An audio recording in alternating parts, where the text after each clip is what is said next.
Hi, Pradeep. Welcome to our next episode of Leadership Stories brought to you by Inroads Leadership Development. I'm really excited to introduce our next guest today, Pradeep Nambiar. Pradeep has had a very unique career transition from an air traffic controller in the Indian Navy to a HR professional. In his current role in Boeing Talent Management, he manages a team across multiple locations, US, London, India, and Singapore. Pradeep is also an avid reader and a traveler, something very common we share, Pradeep. Welcome once again, Pradeep. Looking forward to have an interesting conversation with you today. Thank you, Veena. Great to connect with you on this platform. And you've set a stretch expectation on me that it has to be an interesting conversation. I like that. Will do my best to keep it interesting. Thank you. Thank you so much. So, Pradeep, even before we deep dive into this topic today, I'm really curious to know as to why you chose political savvy as a topic for our discussion. And, this is not a topic that everyone would love to talk about. So what made you choose this topic? So, I agree that this is not a topic that everyone wants to talk about every day. So you think of, how most of us in our generation were groomed, what was told to us at home. We were all told that work hard, do your studies really well, do your projects really well, and you get great marks, great grades, and you do well in life. So we go to work, we do the same, we start working really hard, doing all this stuff really well, put our head down, go into details of everything, try to produce the best output, and we expect that everything would happen well. I'm yet to meet a parent who was told, son, you need to really do well in your studies, but you need to be politically savvy. Otherwise you're not going to achieve your results. That has not happened, unfortunately. And these things are carried forward to work. Now, as an HR professional, I've been part of discussions where you talk about performance of people. Now, since I focus a lot on succession planning and, those topics, we talk about placing people in important positions, putting the person in the succession plan for a key position.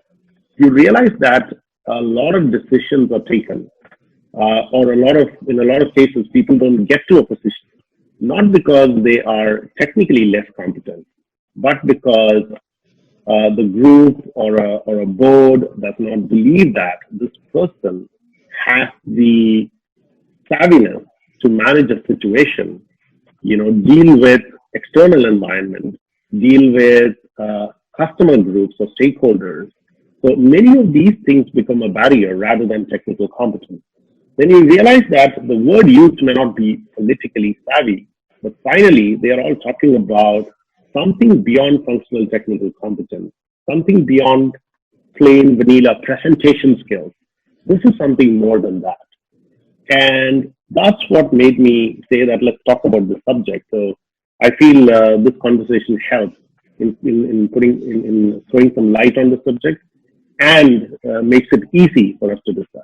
Are you saying that this issue or the concern is limited only to the corporate world? Oh, no way. I have seen this in my life in uniform. There were people, who could have achieved much more and could have given a lot more to the organization, failing to achieve that. And I've seen this in academia. I've seen this in NGOs. You won't expect that, you need political savviness there, maybe. Most recently, I spoke to a friend of mine who had an excellent career in banking, very successful career. Mid-40s, he decided to leave because he wanted to do something purposeful, and he chose to move to an NGO. And he quit an NGO within 6 months. And he said, if banking career that I had, if that was walking on eggshells, this was walking in a minefield. So it exists in every type of organization, including religious organization, where you think everybody is sitting down and thinking of meditating and thinking of nirvana. Mm-hmm. I've heard similar flavors even there.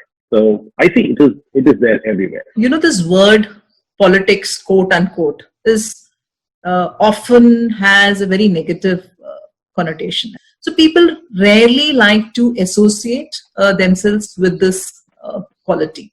So my question is that you need to play really dirty to be good at this, or is it okay to really ignore this competence and you say, I'm good enough, and move on? I guess to start with, I would clearly differentiate between playing politics to being politically savvy. Yeah, these are two completely different things.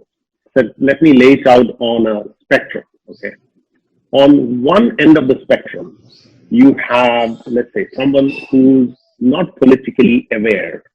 This is the person who doesn't understand what's going on in front of them.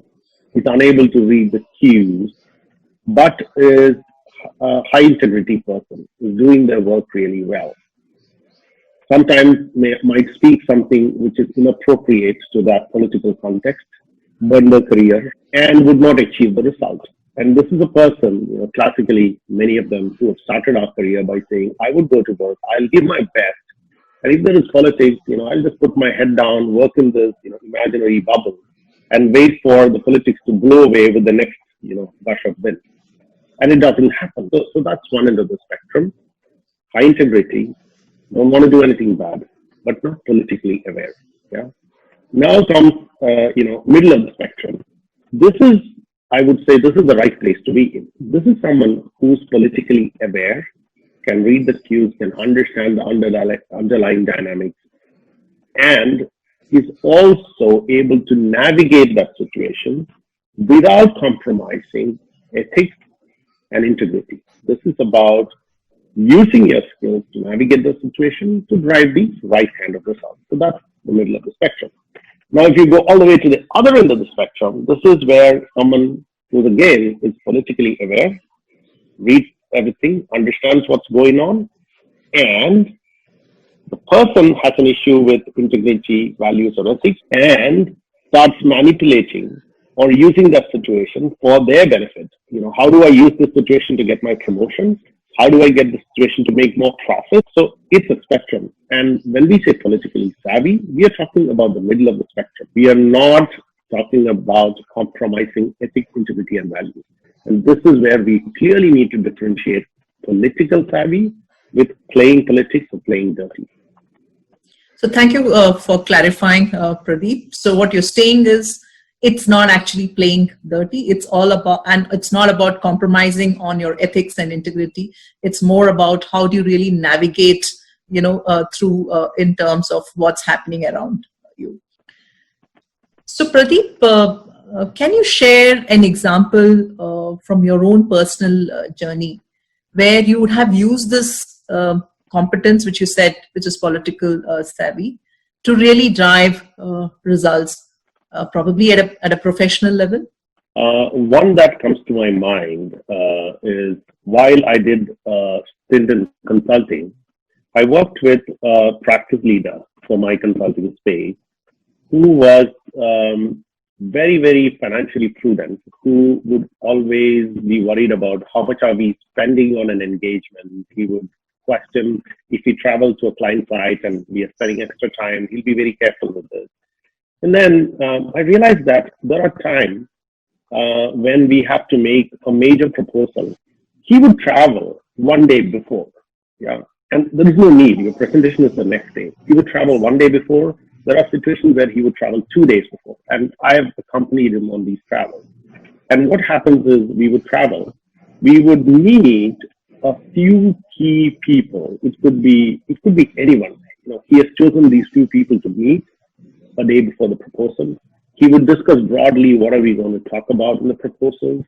He would listen to them, and he would make choices on, editing some parts of the proposal. It's not throwing away the whole content. I'm talking about, he would add some data, for example. He would bring some external benchmarks that was not there earlier. Or he would specifically tell me, when you talk about this part of the presentation, I want you to look to these two people who are going to be in this committee. When you ask questions, give more time to this particular person. This person may not react early. So quite a lot of fine tuning, which was not so much about the content.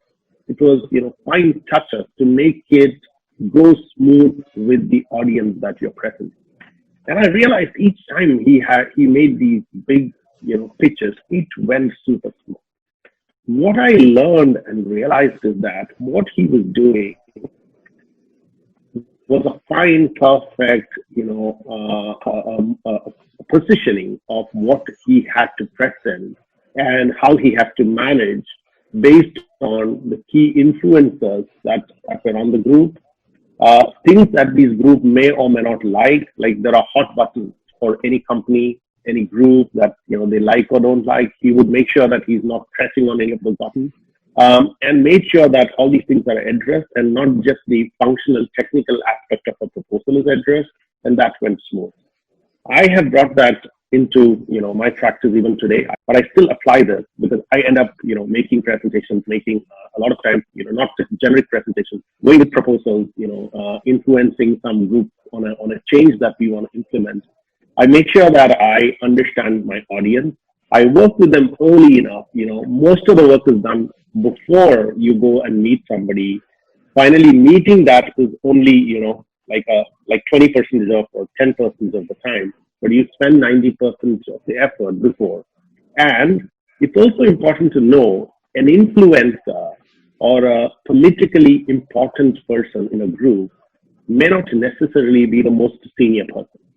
Sometimes this is someone who has strong views and has a very influencing style, vocal. I call them key opinion leaders in groups.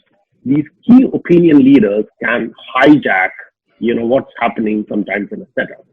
So thinking of, as an HR professional, sometimes you're implementing a policy change. What you need to do is talk to a few vocal employees. Maybe these are folks with early career, not the most senior.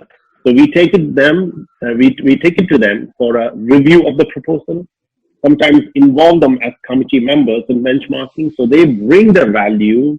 It is not just to manage the situation; it is also to make sure the voice is heard. We tune to the reality that's there on the ground and make sure that whatever we are creating is the right thing for the group and the organization. So, going back to your question, so the learning that I had in terms of the pre-work that is required and the need to understand influencers, opinion leaders, hot buttons, I keep applying that every day in my life. So what I've understood is what you're saying is you need to do this groundwork in terms of really, deep diving in terms of the knowledge which exists, probably in terms of your workplace, the culture, the people whom you're going to interact, and who can probably bring value to what you are trying to drive as an outcome. So all of that put together is basically going to help you to have a better outcome. So that's what you're saying is, the competence which one needs to develop. Absolutely. And also don't take me wrong. In every situation, you may not have days to study a group. Sometimes Correct. You just walk into a group, into a room, and you need to, make a pitch or presentation or talk about something, or somebody is going to ask you for your view. So once you enter that space, whether that's a call or a physical meeting room, it's important for you to observe what's going on. Sometimes it's nonverbal cues that you need to pick up. You need to watch who's speaking, who's not speaking, or what's the, verbal, non-verbal cues in the room when somebody is speaking and not speaking. So you don't have the luxury of days of study about a group always. So yes, important to study, but you don't have that luxury always. So, you have to be continuously working on it to see how can you get to that faster. So I'm just recalling, one of my mentor in my previous organization is to always say that, you need to keep your eyes and ears open and not just, look at what, you're trying to drive. So I can completely relate to what you're saying. Yeah.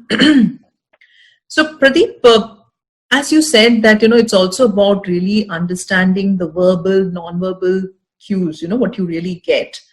And so is this particular, word political savvy anyway related to emotional intelligence? So let's take a moment to, understand or just refresh our memory on what do we refer to as emotional intelligence. When we talk about emotional intelligence, it's all about first is self-awareness and knowing your emotions. Half the time it's very tricky to know what do we feel in a particular moment. So being aware of our emotions and then being able to manage our emotions. So from self-awareness or knowing yourself to being able to manage your emotions the right way. It's not about denying your feelings, but we all have feelings as human beings. But managing our emotions in the right way in that setup. And the other aspect is social awareness. Also understanding what are the emotions going on around you, whether you're in a group setting or in a larger setting. And then managing relationships, with all these awareness that you have.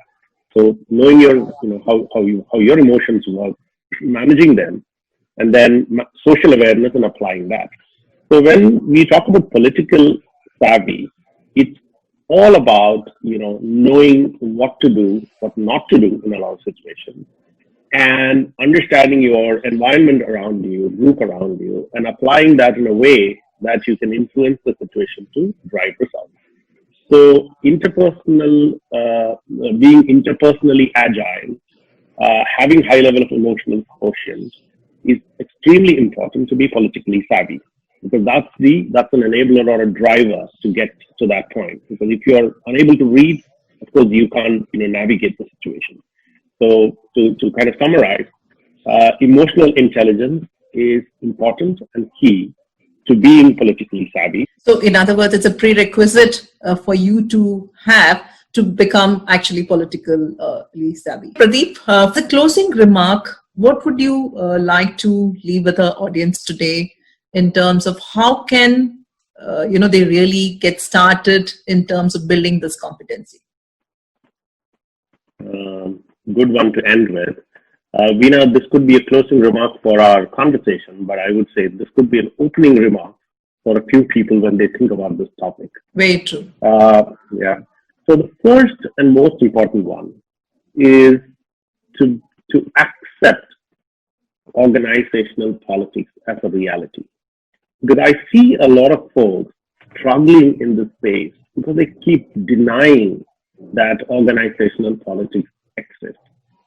They are either denying or they are looking for that perfect place where there will be no organizational politics. They are in search for that utopian land, and they keep getting frustrated, moving company to company, team to team. Take a deep breath and say, this exists and I need to deal with it for the right reasons and to achieve the right results. And I will not compromise on my integrity, ethics, and values to get there. So that's the most important one. Second one is to work on this. We all need to put in our efforts to learn an organization, understand groups and how they work. So if you are in a new company, invest time not just in reading the history of the company and process manual, but also invest time in understanding how that place works. If you transfer to a new team, it applies. You join a new project team, it applies. You are a consultant working with the client, applies. You can just go there and get the consulting brief. Sorry, it's just the start. It's just tip of the iceberg. There are a lot of things hidden behind it. You join the parents teachers group or your residents association in your community, it applies. So wherever you go, make sure that you keep time and mind space aside to understand that setup. So accept the reality, invest time, and understand what's going on. And the third thing is to build strong relationships, because reading a place does not happen just by observing. And there is a lot of tribal knowledge or collective memory which is not stored in knowledge management articles and research papers. These sits with people as to how things get done here, what works, what doesn't work. So sometimes it is like asking a question to someone in a group whom you trust. So, hey, if I'm meeting your group, what are a few words that I should never use in this piece? And remember, this is not about hierarchy. Sometimes it is not the most senior person. It is someone who's an influencer, opinion leader, someone who's very quiet, who could give you all this, tips and information. So That's the third part. And the last one might sound a little light, but very important. Um, Please don't gossip, because I've heard people who want to be, politically savvy, and they think this starts by, gossiping or loose talk. In fact, gossiping or loose talk can actually go against being politically savvy, because if you lose your credibility, if you're seen as someone who's a manipulator, or who's doing loose talk, then you lost your credibility and no one is going to take you seriously. So it's very important to keep your credibility as your personal brand, and be grounded there. So just to kind of summarize, I would say most important is to accept. Second is to invest time and mind space to understand teams, organization, and read what's going on around you. Third is to build your relationships and bonds. And lastly is to build your personal credibility and watch your behavior, and make sure that you're behaving as a person who has high integrity, ethics, and values. Thank you so much, Pradeep. Wonderful insight in terms of how you can really develop in terms of those 4 tips which you share.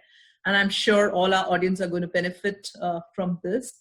And I hope they no more consider this particular word, political savvy, as dirty and something which they're going to keep away from, and rather embrace it and build that as a competence, which is very, very important. Thank you once again, Pradeep, and for taking your time out and sharing the wonderful insights with our audience.